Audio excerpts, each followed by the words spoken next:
Welcome to Fantasy Sports Daily, powered by FantasyGuru.com. Monday through Friday, 12 p.m. Eastern Standard Time, 9 a.m. Pacific. Ray Flowers breaks it all down for you from a fantasy sports perspective.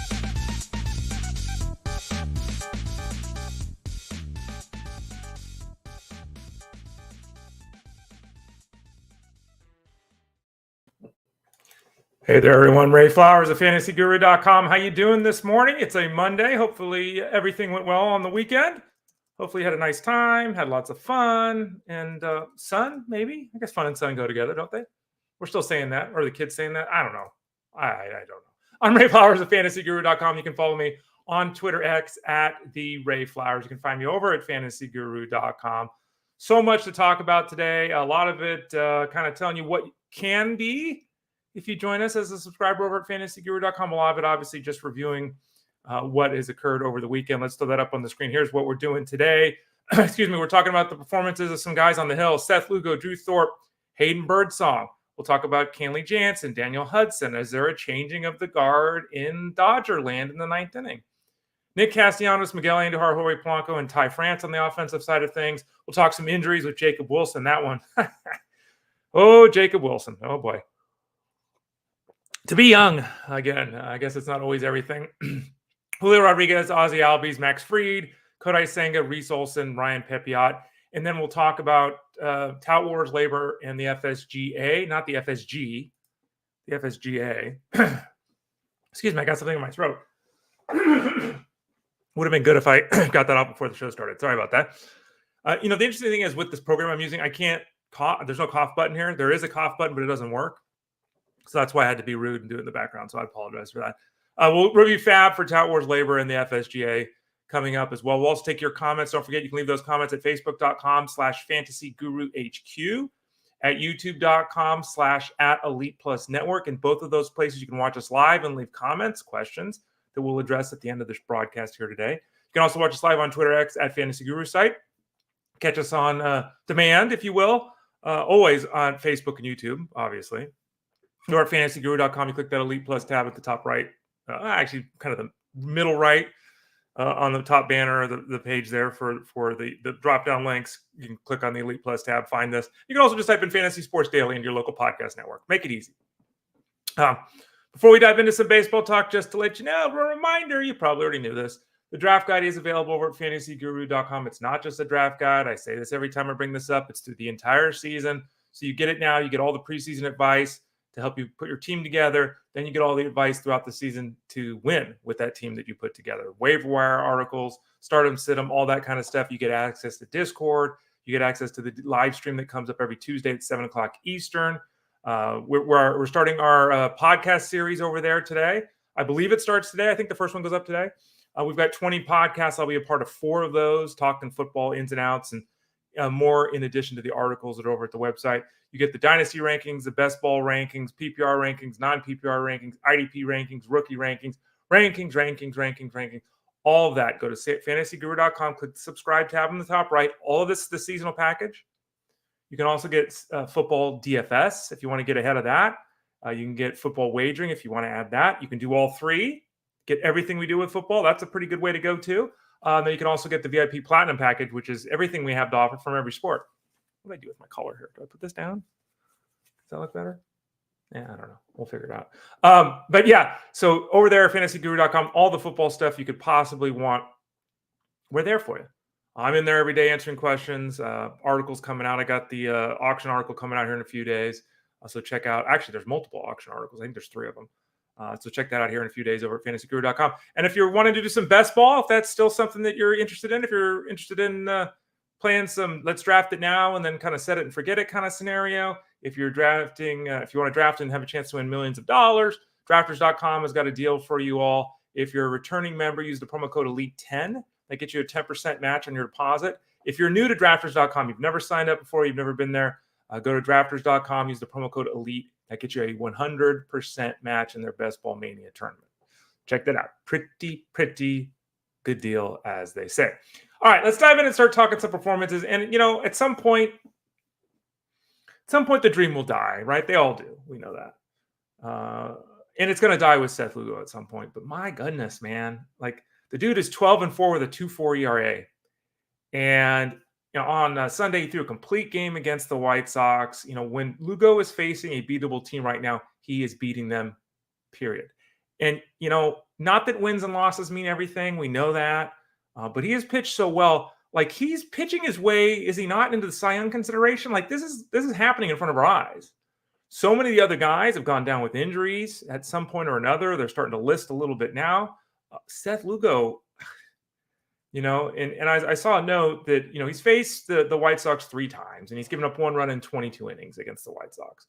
So there is some fortune there, sure. But it's not like he faced only the White Sox all season long, right? So as we've talked about a lot with Seth Lugo, he is somebody that we talked about in the preseason and said, grab this guy with your last pick in your draft.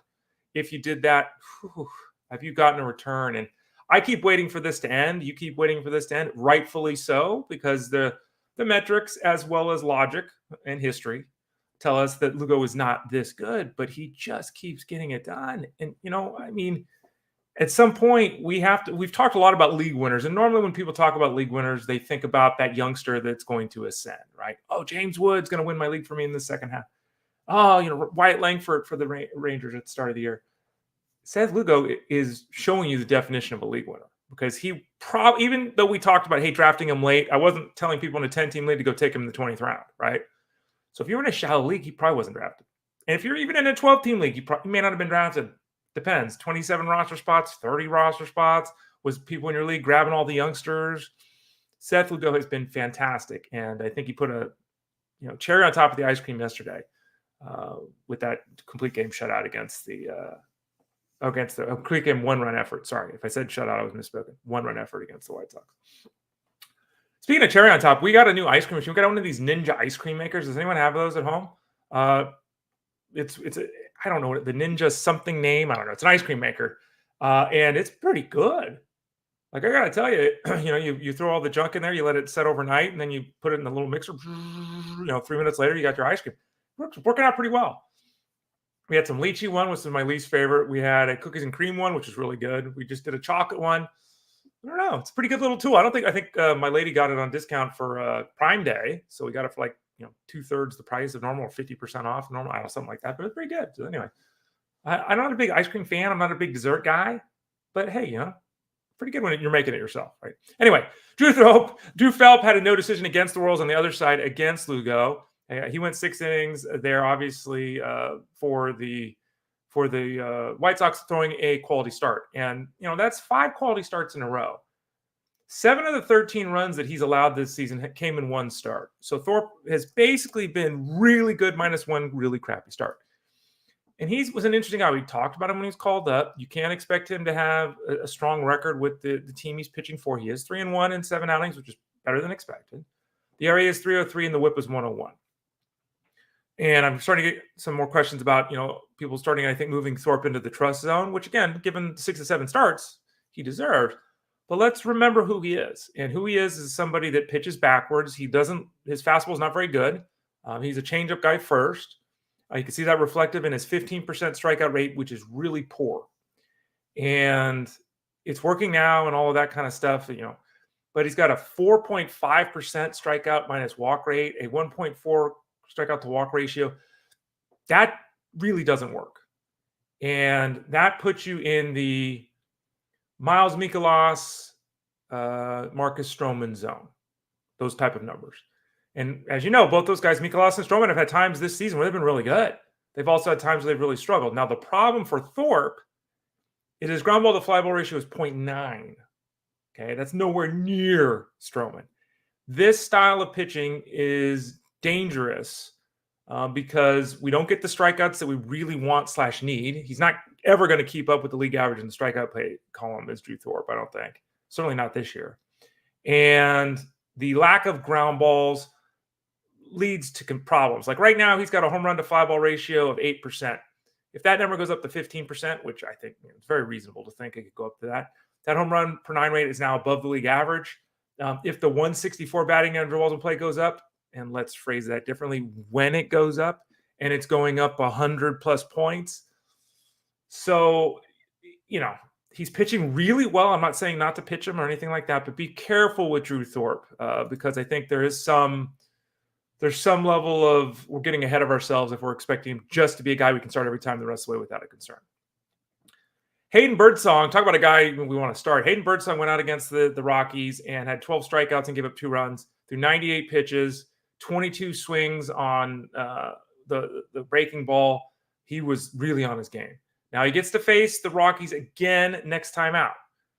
So that's okay. That's really attractive. The problem for Birdsong is and say it with me, folks, where is he going to pitch? Because the Giants have got back Blake Snell.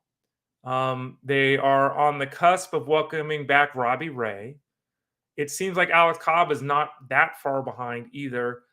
It's too many guys, right? Cal Harrison's back already. They've got Jordan Hicks still in the rotation, Blake Snell, Logan Webb. So Birdsong is going to have a very difficult time staying in this rotation. For now, if he makes that next outing against the Rockies are not a good offensive team, especially when they're on the road. Obviously, that is a scenario where you could feel solid about pitching Birdsong, but realize he's not a guy that's going to be a 12 strikeout per 9 guy. It's not him. He's not a guy that really profiles anything other than a 4th or 5th starter at the big league level.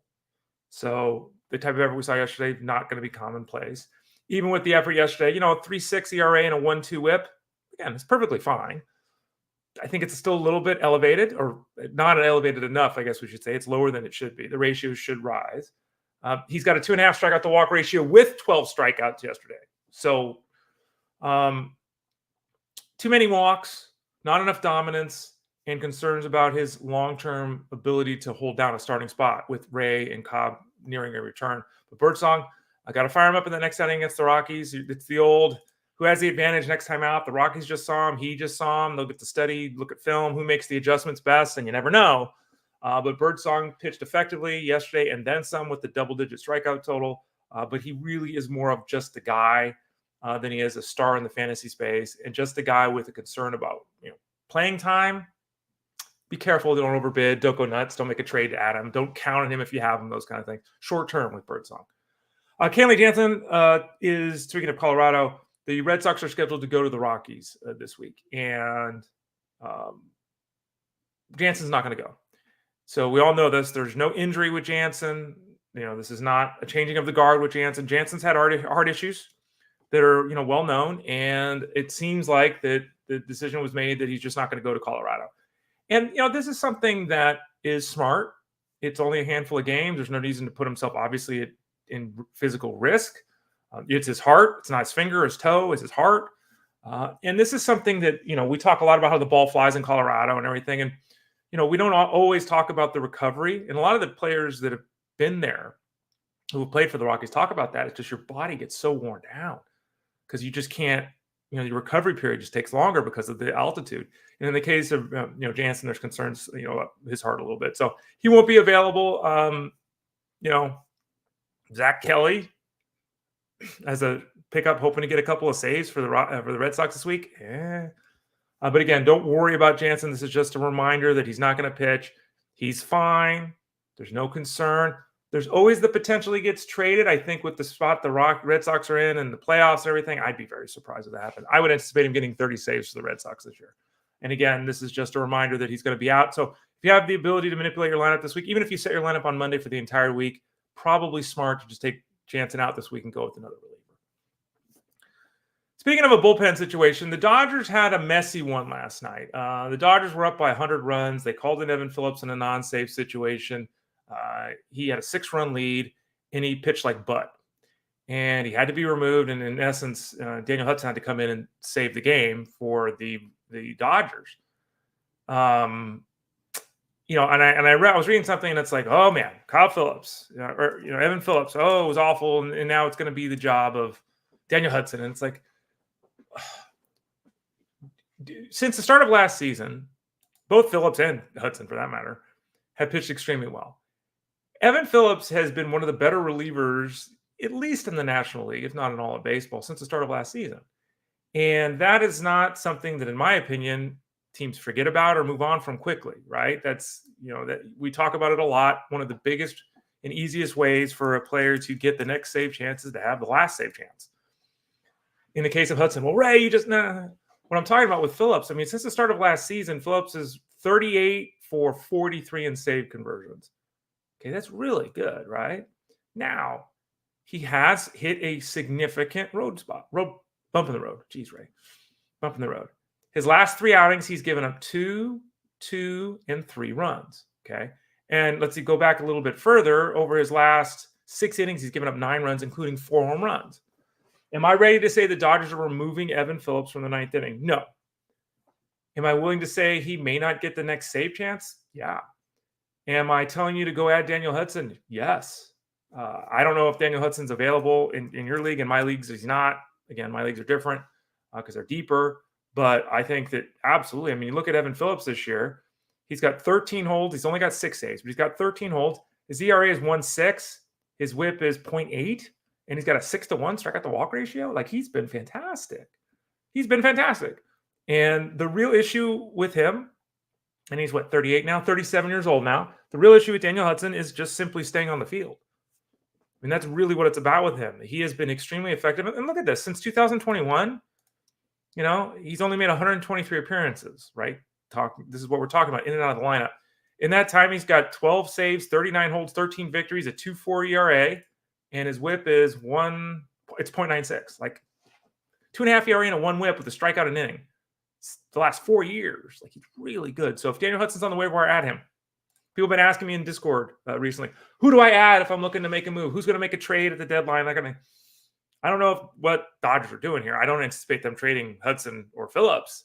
And as we just talked about with the Phillips situation, Hudson's a guy that should be added if he's available on your wire. Now, speaking of the trade deadline, it's the 30th this year, if I'm not mistaken.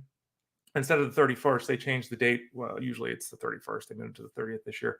I normally do, and I enjoy and love doing this, the trade deadline article, where I sit down and I start my computer at 7 in the morning and I just type until 4 in the afternoon with TV on, the radio on, checking news on and just the whole day, right? Rumors and everything like that. I'm not going to be able to do that this year, unfortunately. So I'll have to do a standard review of it after the fact. This year I have to write the cash game breakdown doing this show as well. So we'll use this show the next day. I'll probably have an article too. But I won't be doing it live. Again, my schedule is just different this year. This show in the mornings, and then having to do the cash game breakdown, I just don't have time this year. So a little disappointed there. But we'll still cover it here on the show and over at fantasyguru.com. Don't worry. We'll let you know what you need to know coming out of that trade deadline. Okay, let's talk about some guys on the offensive side of things. I just wanted to give a shout out to Nick Castellanos, somebody that we've had a lot of discussion about on the show this season. Somebody who, as I've said previously on this show, has missed expectations. Period. Okay, he has. And I also said over and over again that, look, I'm not dropping Castellanos. I hate telling people to drop Castellanos. In a couple of scenarios, I had to do it. I felt dirty doing it. I said it then. I said it now. I'm saying 2 hits on Sunday. His last 30 games, if you haven't noticed, he's hitting 300 with a 350 on base and a 500 slugging percentage. So if you maintain the faith with Castellanos, he's been an all-star the last month.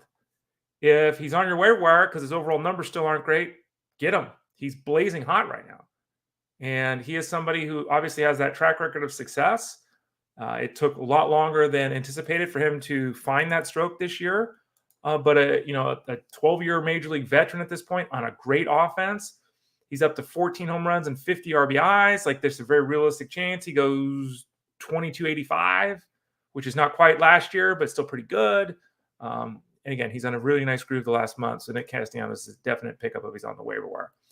Miguel Andujar had 3 more hits, including a home run for the Athletics. And, Andujar is a really fascinating guy. We talked about it when he was called up by the Athletics this year. He's now 29 years old. He's got 191 at-bats this season, which are his most at the big league level since 2018. That year he broke out when he was a rookie, when he hit 297 with 27 home runs. This is the most work he's had in the major leagues since then. He's a very limited defensive player, and he's not a very good offensive player. But the Athletics are playing him every day. He's on an 80-run, 80 RBI pace because he's playing every day. He, production-wise, is very similar to the guy we saw in 2018, which is a usable fantasy piece. Now, the problem I have for Andujar is the same issue I've had all along. He's got a 4% walk rate, which sucks. Yeah, he puts the ball in play, but he doesn't drive the baseball. A 115 isolated power mark is really bad. The league average, I don't know what it is. I haven't looked recently. 165.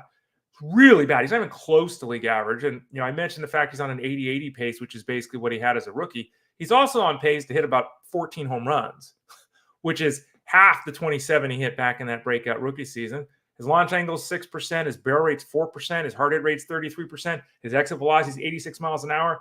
Not good. Not good. In fact, his expected batting average is 40 points lower than his actual batting average. And his expected slugging percentage is like 70 points lower than it currently is. This is a wet noodle bat that is producing. Another level of concern with Andujar is it's possible. The A's aren't winning their division. They're not going anywhere. They're cheap. They're looking for the future. Miguel Andujar is not part of the future for the Athletics. They could trade him. And if they trade Andujar, he becomes a 4th or 5th outfielder for somebody too. So there's even what you're getting now, you may not get here in a couple of weeks if he is dealt to be a backup outfielder for somebody. Just to note, because again, on the surface, the numbers look pretty good. Diving a little bit deeper, there's really not much to see there with Miguel Andujar. Jorge Polanco went 2 before, had a home run on Sunday. Polanco has been a significant disappointment. It's amazing to think that if you grab Miguel Andujar, you'd be in a better spot than if you drafted Jorge Polanco, which I know you would never have done because no one in the world did that. But that's where we're at right now. Which is just crazy. Right now, Jorge Polanco batting .205 with 6 home runs, and that's in 250 plate appearances. So for a fellow who the last time he had 500 plate appearances had 33 home runs, 98 RBIs, and 97 runs scored, to be on a pace in roughly the same amount of at bats to hit 15 home runs with 62 RBIs is really bad. And the issue for him is that his walk rate has been fine, Polanco, but the strikeout rate is almost 32%. It's just a really bad number, really bad. And for a player who, for his career, what's he, 23%? 19% for his career. He's 23% the last 2 years. League average strikeout guy the last 2 years, 19% for his career. He has started to lift the baseball more the last couple of seasons, going for a little bit more oomph. So the strikeout rate going up to league average, totally fine with that. 32%. I mean, his isolated power mark, it's 98. It makes Miguel Andujar look really good. Polanco just hasn't been able to find his groove this season. He hasn't been able to find his stroke this season. Hasn't been able to stay healthy and on the field this season. All that being said, his last 9 games, he's hitting .294 with a 760 OPS. Not good. Not exciting, anything like that. Okay, but just a reminder that Polanco, put him on a watch list at second base. A lot of people dealing with injuries. I would not be surprised if he ends up from this point forward being somebody you can utilize on a consistent basis. Has not been that guy to this point. Has to make better contact, no doubt about it. I am not telling anyone right now to go add him.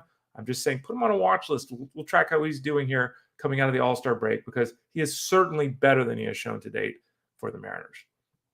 Speaking of the Mariners, Ryan Divish is reporting that the Mariners have placed Ty France on the waiver wire. So any team can claim him, and if not, they'll have to then figure out what to do with Ty France. But his time with the Mariners is over unless he goes through waivers and they send him to AAA. Does he have any options left? He doesn't have any options left. I guess I can't do that. So he's either going to go through waivers and they're going to keep him, or he's going to go through waivers and be released. He's not even a free agent until 2026. He's out of minor league options. He hasn't been good this year. Now there's been a running back and forth in Discord over at fantasyguru.com about him. Because one of the users over there has been itching to get rid of Ty France for 2 months now in the AL only league. France, like many of his teammates with the Mariners, has just not produced. A 662 OPS, come on, man. He's playing most days. He's on pace to go 15, 60, 60. I mean, last year he went 12, 60, 80. Not any different, really. A couple years before that, he was good. 2 years before that, he was really good. Basically, in 2022 and 21, he produced. Since the start of last season, he hasn't produced. And so his value in the fantasy space is, confined right now to league-only setups. He is not a sexy option or add right now if you're in an AL or an NL only league, but it all depends where he ends up. He could end up in a scenario where maybe he goes to an NL team and maybe he plays, 4 out of every 5 days. And all of a sudden, then he's a good NL only option, right? Remember that too, because we're getting close to that trade deadline. I mentioned that, a lot of people have been saving that huge FAAB spend, right? We'll talk FAAB here in a few minutes. Saving that huge FAAB spend for that big crossover player, like, the Juan Soto crossover, right? don't forget the guys like Ty France, because guys like Ty France that switch leagues and are on a new team, if they're playing every day, don't forget those less than sexy names and players. Now, speaking of some injured guys, this one, I mean, we've talked so much about pitching and injuries this year that this injury on the offensive side of things is such an encapsulation of the disastrous nature of baseball in 2024. Jacob Wilson, who we profiled here on the show last week, the A's top prospect who was called up, is going to get a chance to play every day. Gets a base hit. Obviously, he's on base. Scores a run. As he's scoring, he hurts his leg. Hurts his hamstring. Ends up on the injured list. This guy made it through one plate appearance and ended up on the injured list. He couldn't even make it through his first major league game. Now, I can only imagine what he's dealing with mentally because, again, you finally make the big leagues your lifelong dream. You get one plate appearance, and then you get hurt. We don't know how much time he's going to miss. The A's have been kind of, doesn't sound like it's going to be 10 days, right? It's going to sound like it's going to be longer than that. We don't know how long with the hamstring issue. But, I mean, isn't that just a perfect encapsulation of what we're dealing with? He made it through one freaking plate appearance. So anyone that went out and added him on the waiver wire, I hope you didn't burn priority on him. I certainly hope you didn't drop somebody, that you shouldn't have dropped to add him. I hope you didn't blow FAAB if you run FAAB during the week. You got one plate appearance out of the guy. I mean, this is... Ugh. Going back to the Mariners, we were just talking about a couple of guys with them. Julio Rodriguez was removed from the game on Sunday with an ankle issue. They've run testing. Nothing's broken or anything like that. It sounds like they believe it's a short-term situation with the ankle and that he's not going to require a stint on the injured list. That's what it all sounds like. We don't know that for sure. It seems likely, even if that's the case, that he's not going to play right off the hop. So he's probably not going to be out there tonight as an example. Maybe he is. We'll see. But this news obviously comes at a disappointing time for him. His last 9 games, he's batting .440 with 3 home runs and 7 RBIs. The OPS is 1280. Really has found his stroke here of late, which is not surprising. It was always going to happen at some point. He's actually pushed his batting average up to 260, which ain't bad. It would be much better if he had 21 home runs and 11. We all know that. But he still got a chance to go 20-30 this year. That's not crazy, though the ankle issue is a concern. Because what has really been keeping his value going while his bat has been slow is obviously the steals. He's got 18 of them. If he's limited on the base pass when he returns, the bat needs to keep going. But Julio Rodriguez, good news. Does not sound like a significant situation with him. We should see him back in short order. At least that's what we're hearing. Sometimes we hear this and then things change, right? Remember the case of Kyle Tucker. Kyle Tucker was going to be fine. He wasn't going to require a stint on the injured list. It's going to be 8 weeks before we see him back on a Major League Baseball field. But right now we're anticipating Julio Rodriguez to be back in action this week. Ozzie Albies was diagnosed with a left wrist fracture. This is a significant injury. He's expected to miss 8 weeks. That's almost the majority of the rest of the season. I mean, that is the majority of the rest of the season. It's almost the rest of the season. He's not going to be back to the end of April. Terrible blow to the Braves, who are already without Acuna. They're without Harris. They've just had a dickens of a time keeping this team healthy together. And then some of the guys like Olson haven't really produced. The more pressure's on those guys now. So Ozzie Albies, if you don't have an IL space, I mean, there's 10 weeks left in the year. He's going to miss 8 of them. I mean, you never know. They say 8 weeks now. Maybe he's back in 6, right? We know how these things go, but it's very difficult to hold Albies at this point if you don't have injured list spots. So what did the Braves do? Well, they called up Nacho Alvarez. I think his name's actually Ignacio, but Nacho Alvarez, who might be my favorite player in baseball now because his name's Nacho. If you don't know, my 2 things in life, well, 3 things in life: pizza, tiki, and nachos. Nacho Alvarez will likely be the second baseman the majority of the time. Now, interestingly, the Braves this morning signed Whit Merrifield to a deal. Now, Whit Merrifield has looked like his career is over this year, to be honest. But he is a veteran, and obviously as recently as last year, he was pretty effective, and he gives the Braves some depth at second base position. It's a veteran presence and all that. So he'll back up Nacho Alvarez. At least that's the expectation right now. If Alvarez starts slow and, Whit Merrifield goes 4 for 11, maybe Merrifield ends up as a starter for this team. And if that were to happen with Whit Merrifield, he's probably hitting 8th or 9th. If he's hitting 1st or 2nd for the Braves, all of a sudden the guy that's in the dump becomes an interesting player. That's many steps down the road. So don't go add Whit Merrifield today. If you want to add Alvarez, okay. Alvarez was hitting very well down in the minor leagues. He actually had 21 steals as well, batting about almost 300 with the 400 on base percentage. He can hit. There's no doubt about that. His hit tool is solid. Despite the stolen bases, his speed is very average. So I would not expect a continuation of him to run successfully at the big league level at a high level. He doesn't grade out as a guy. He's got a lot of wheels. He does have a strong approach at the plate, as evidenced by his batting average and on base percentage. But like many other youngsters, and he's only 21, I believe.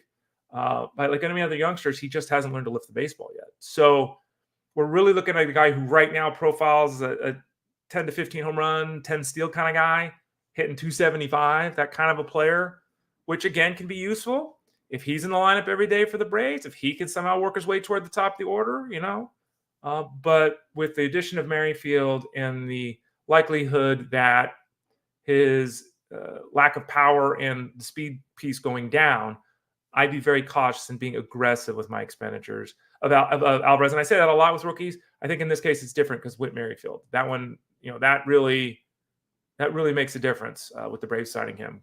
And we'll see. Maybe Merrifield's cooked and he's gone in 2 weeks.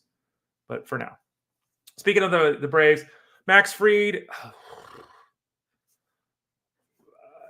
Max Fried, he's on the injured list with an issue with his arm. He felt some minor discomfort prior to the All-Star game. He had an MRI on Friday. No structural issues with his arm. They are claiming that this is a short-term, hopefully, situation, 3 weeks maybe, something like that. I don't know. We'll see. It's good news that they ran the testing and there's nothing wrong. Okay, so sigh of relief. Max Fried didn't blow his arm out, but we still don't know. And you know how this goes. He could start throwing again. His arm can be sore. They could wait another 10 days. And all of a sudden, instead of him back on August 10th, it's August 28th. We'll see with Max Fried. Again, really disappointing because he's very good and very consistent and had been pitching very well for the Braves, who just have been beat down with injuries here of late. Kodai Senga, who's been out with the shoulder issue that we've talked about forever, he's going to start this week against Atlanta. That's the plan. That's what Carlos Mendoza, the manager, said. So last time out, he allowed 5 runs and 3 innings of work. In his final start, all the runs came in 1 inning. He, though, reported feeling well. The velocity was there. They're good. It's good to go. We haven't seen him throwing 90 pitches down in the minors. So, where is he at pitch count here? Concerned in the short term. Facing the Braves, even though they're not the Braves of old because of the injuries they're dealing with, I'm not starting Kodai Senga. So no one asked me if you're starting Kodai Senga this week. Don't start Kodai Senga this week. We don't even know if he can go 5 innings, right? But the good news is he's right on the cusp of finally returning to the big league level. Maybe come August, Kodai Senga, August, September, gives us that boost, that strong finishing kick, if you will, since we're talking Olympics soon.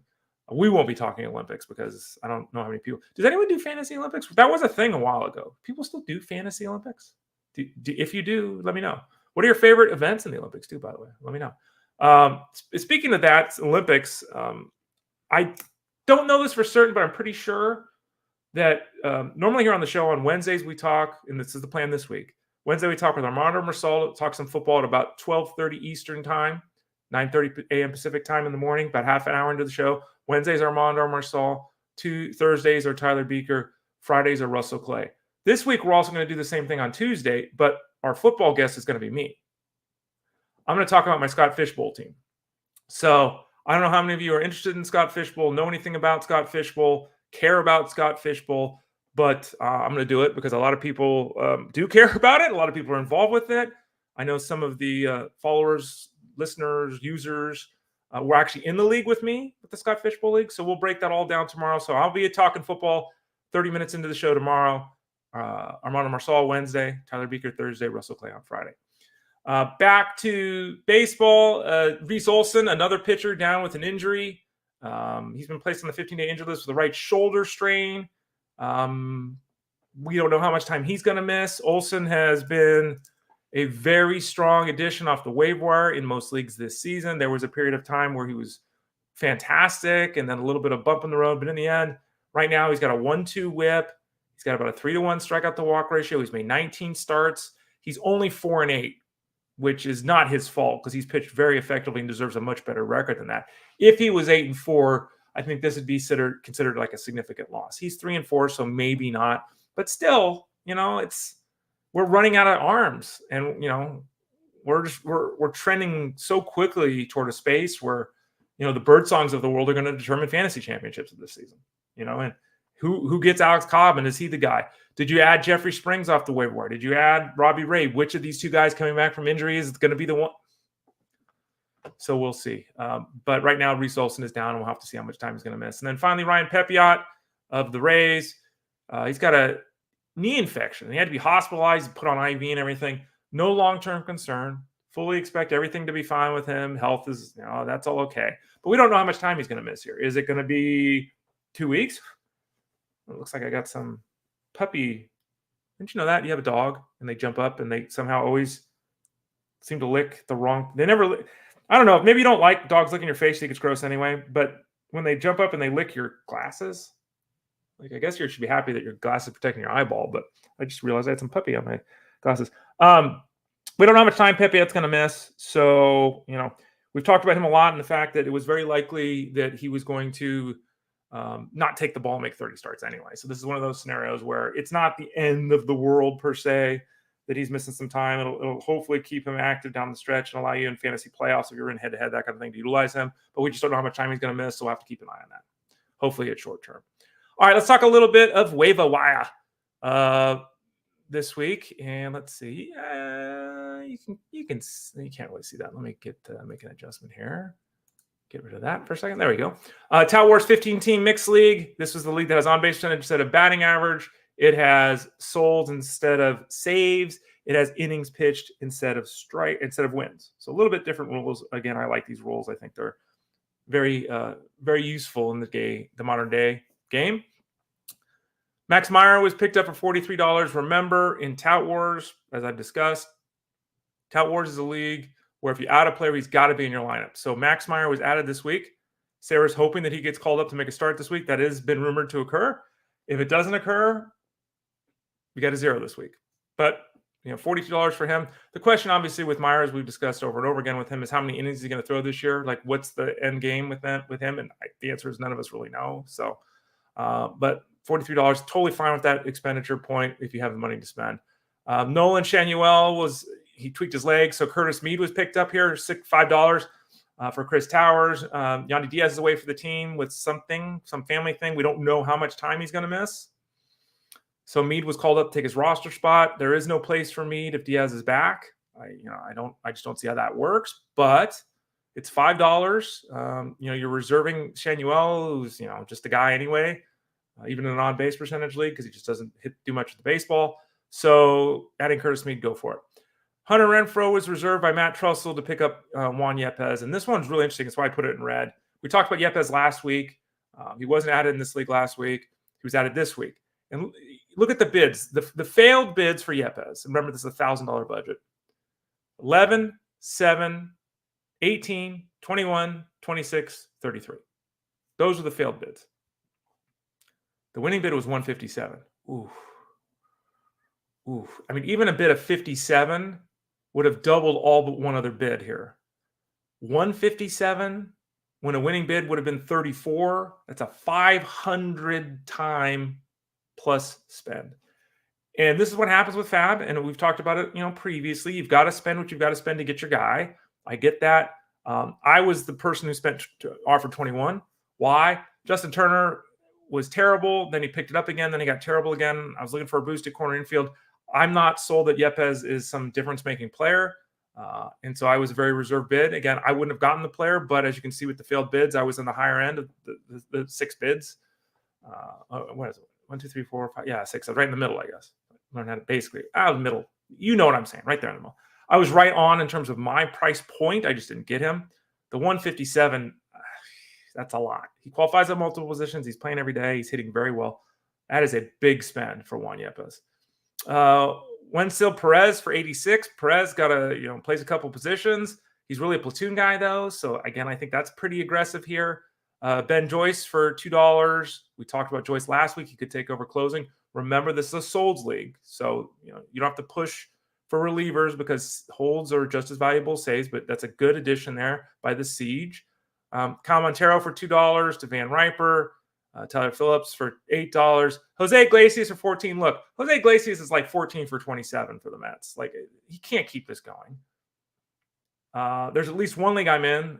I think it's LABR or Tout Wars, one of the two. I think it's Tout. No, the FSGA. FSGA. he's still on the waiver wire. Like everyone knows this is going to end, and everyone knows as soon as you pick him up, he stops hitting. But he is 14 for 27, if I'm not mistaken. So, I mean, yeah. Peralta for $3, Dominic Smith for $8, playing more than you might think with the Red Sox. Actually, Dominic Smith, not terrible the last couple of weeks. $8, who cares, right? We're just doing a little throw here. Eddie Rosario for 13, not bad for Ryan Boyer. He's picked his game up here the last week since joining the Braves, and there's a chance he's a very effective player in the second half. We've talked about him previously.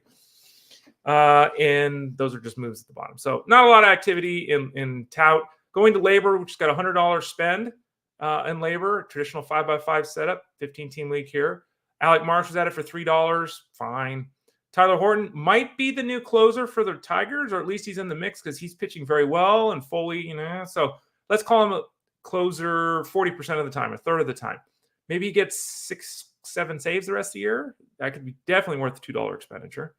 Victor Robles went for $2 to Baseball HQ. If indeed Julio Rodriguez misses time, he's like the guy that goes into the lineup. Failed bids for him were $1 and $1. A couple other people had the same idea. Max Schumann went for $2. Dr. Roto, who always bids $1 or $2. I think we've come to know that that's his happy zone each week. Alex Vesa was added for $1. And as we talked about with the Dodgers earlier, Evan Phillips, so maybe you get a couple of saves out of the reliever. Gio Urshela went for $1. There was a failed bid for $1 on him. Obviously, the determining factor there is where you're spot in the standings. So that's the differentiator there. Urshela is kind of like Justin Turner. Good moments, bad moments. Hitting 300 the last couple of weeks. He's in a decent group. Might qualify in multiple positions. That's fine. Victor Vodnik for $1. Vodnik looks like he's the closing option for the Rockies now. You got to pay the price in the ratio categories, but if you need some saves. Yimi Garcia for $1. Garcia now back. He and Chad Green probably battle for the 9th inning. I'd give a slight lean to Garcia if he's healthy, but, there we go. Miguel Vargas for $1. Sam Hilliard for $1. Ernie Clement to Ray Flowers for $1. Ernie Clement appears to be in the daily lineup now with, you don't even know what team he's on, the Blue Jays. With the situation with Bo Bichette, too, it's like, well, Bo Bichette's back on the injured list again. And, in LABR, Clement qualifies at second base. No, he qualifies at shortstop and third base. So he got that dual position eligibility, which is really nice. But Ray, he can't hit. No, he really can't hit. But I will say this. The last 2 weeks, he's got 10 RBIs, and he's hitting 367. Playing every day. I had picked up Lennon Sosa, who was replaced on the roster by the White Sox, despite producing decently-ish by Nick Senzel. I needed a guy. I'm dealing with injuries in this league. Who is the guy that's on the injured list for me? Team, disabled list. They all run together. If you look at this team, I'm still without Max Muncy. The big loss for me is Luis Rengifo. Rengifo is my guy that I've been utilizing up the middle. I don't have him there. I tried to plug the gap with Sosa. That didn't work. I'm not trying to plug it with Ernie Clement for $1. Fingers crossed. Going to the FSGA, Reese Hens in this league wasn't available. There was a problem with our provider who didn't put him out there. For some reason, he was in the database, but he was listed as an X, which I have never seen. So he wasn't available to be spent on. He went for $52 of the $1,000 to Colton Stern and the Wolfman. You see the failed bids there. One of them was mine, $22. Failed bids of 22, 20, 18, 12, 15. So fair price point there on Reese Hens. Davis Schneider went for $37. A failed bid for $1. Schneider has lost some playing time to Horowitz. Kind of lost some of the luster as well with the Blue Jays. I don't mind adding him. 37. Again, it's not extensive or anything like that for a 14-team league, but it is obviously was unnecessary to spend that much. Victor Robles for 26. Failed bids 18 and 2. Luis Ortiz, who we talked about, awarded to Player AI for 25. Failed bids 16, 10, 10, 18, 15. And I had this discussion in Discord yesterday. What happens with Ortiz? I don't know. They've got Jared Jones on the injured list. They got Bailey Falter on the injured list. You have to imagine when those guys are healthy, they're back in the rotation. They currently have the Pirates, Marco Gonzalez and Martin Perez. Can those guys pitch out of the bullpen? Would they put Ortiz back as the long reliever in the bullpen? Would they just commit to Ortiz because he's younger, because he's the future, because his stuff is better? It seems like the Pirates, they got to make that decision this week. Are they in or out for the terms of pushing for the playoffs? Do they make moves to add players? Do they trade guys like Perez and Gonzalez who have no future with the team? So we talked a lot about Ortiz. I added him myself. We've been there with him in Tout Wars. a strong addition here, and not at a price point that even if he only makes a handful more starts before getting replaced in the rotation, it's going to really come back to bite you.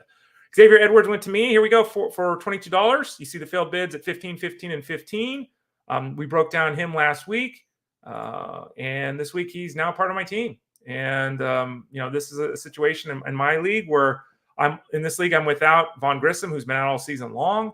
I'm without Luis Rengifo, who we just talked about, and I'm just trying to find someone up the middle. And so I added Xavier Edwards in this league, and we'll see how it goes. I really wish he could play corner infield because this is the league I have to play Justin Turner in. But he's somebody that we were very bullish on, and he's now on my squad. Hayden Birdsong went for 12 with those failed single bids under $4, all 4 of them. Eddie Rosario for $12. Jacob Young for $10. All he does is run. River Ryan for $10. Ryan's going to make a start here for the Dodgers, and then they'll see $10 out of 1,000. Make one good start. We're happy with you, kid, kind of thing. We're not at an investment point where it matters if he's in the rotation long term. JK for 8. Victor Vodnik for 6. Again, that's a good addition if you need saves because he's likely to get some opportunities, even if the ratios are bad. Carson Palmer for 3. Who cares? Trevor Rogers for 3. Trevor Rogers still on my labor team. I know he actually pitched decently for the last month. It's a 14-team deep links league. DJ Hers for $3 to Ronas. That's a good addition there. We're not certain what the workload is going to be like with Hers the rest of the way. They're conserving his arm. We know that. He was demoted, but not because they were concerned about his performance. $3, right? Totally fine there. And then finally, Alex Vesia, for $1, hoping to get a handful of saves the rest of the way. So that's what it looked like there on the waivers in my leagues on the weekend. Doug M says, hello, Ray. And Angela says, yo, hello to the both of you. Jay Wick, 1998 says, keep up the great work, Ray. Jay Wick, thank you so much. I appreciate that. Hopefully you enjoy the show here. Hopefully you enjoy our work over at fantasyguru.com and tell a friend about the show. David P wants to change things up a little bit and ask a question about football, which is totally fine to do. Good morning. What tier do the running backs and wide receivers start equaling out in terms of value and drafting? Thank you. And it's in a PPR setup. I get the question. I don't like the question. And the reason I say that, David, is the following. There never really is a point where running backs and wide receivers even out. And I say that not because I can't go to a chart and say this guy's going to average 10.9 points and this guy's going to average 11.1. Well, they're the same. Okay. That's not how you should be drafting. You need to be drafting based upon your league setup, based upon your current roster, and based upon the draft. Okay. You have to factor these things in. If you're just talking about, well, he's going to be my flex, Ray, it's not the right way to answer the question. It doesn't matter to me if you can only start 2 receivers, right?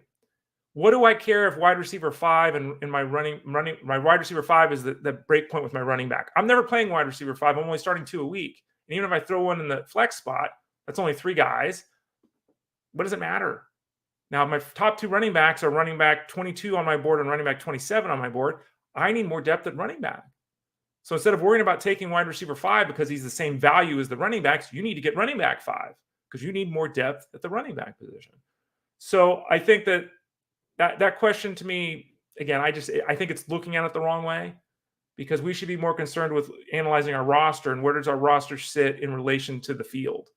And by that, I mean what other teams have done, who's available to still draft, what the waiver wire looks like, those kind of things. Because too many times people, in my opinion, you end up with a scenario where your running backs are great and your wide receivers suck, or vice versa, or worse, because you can address that situation. Worse, when you end up with 5 guys and you don't know which of the 5 to utilize, because you say to yourself, well, Ray, which of these, and this happens all the time, which of these 5 guys do I have at flex?